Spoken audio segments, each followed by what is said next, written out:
जय हिंद एवरीवन। এই ভিডিওটাতে আমি এসএসসি জিডি যে এক্সাম হয় সেটা নিয়ে বলবো। এটা মেনলি তাদের জন্য যারা এই নতুন ধরো 12 পাস করলো বা এই জাস্ট কলেজ পাস করলো আর কোনো চাকরির স্পেশালি যদি ডিফেন্সের জন্য চাইছে কোনো প্রিপারেশন নিতে, তো সে নিয়ে এই ভিডিওটা। তো নর্মাল একটা জিনিস বল দিই, এই ভিডিওটা একদম বেসিক, যারা একদম জিরো থেকে শুরু করছে, যারা জানেই না যে কী কী ভ্যাকেন্সি হয়, কী কী চাকরির ফর্ম বেরোয়, কী কী যোগ্যতা লাগে, ঠিক আছে। তো নর্মালি তাদের জন্য, ঠিক আছে। তো সেন্ট্রাল গভর্নমেন্টের মধ্যে একটা এক্সাম হয় এসএসসি জিডি বলে।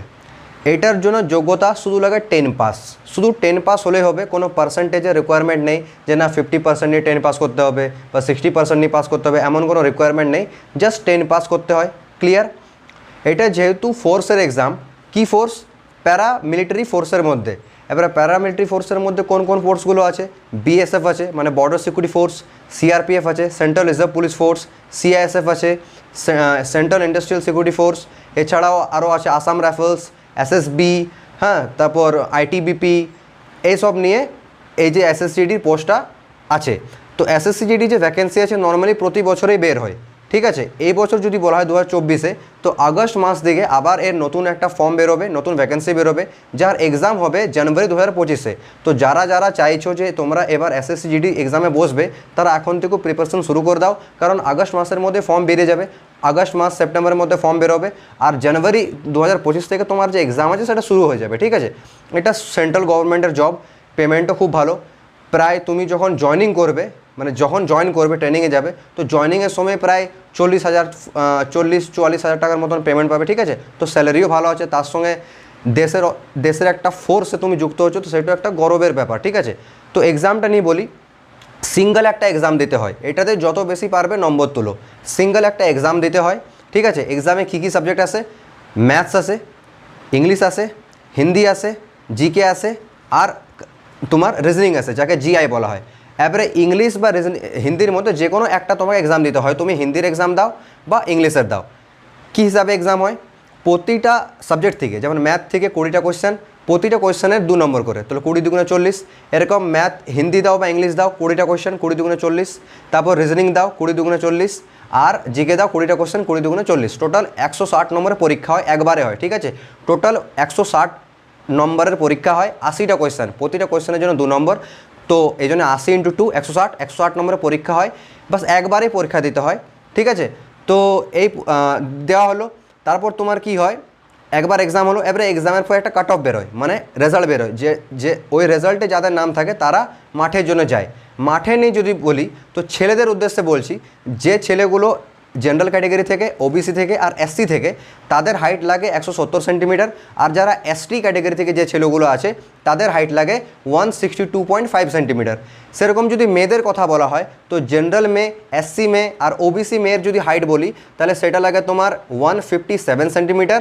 আর যদি এসটি মেয়ে হয়, শিডিউল ট্রাইব থেকে যদি কোনো মেয়ে থাকে, তাহলে তাকে হাইট লাগে মোটেই 150 সেন্টিমিটার, ঠিক আছে।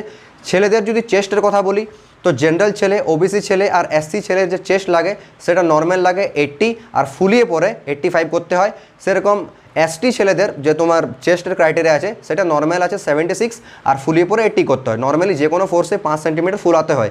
ফুলাতে এই জন্যই, কারণ দেখা যায় যে লাংসের মধ্যে তার যে আছে, মানে ফুসফুস যাকে বলে, সেটা হেলদি আছে কিনা, ঠিক আছে। তো হাইট নিয়ে বলে দিলাম, চেস্ট নিয়ে বলে দিলাম। এবারে কি হয়, যখনই তোমার রিটেন কোয়ালিফাই হয়ে গেল, তারপর তোমার মাঠ হয়।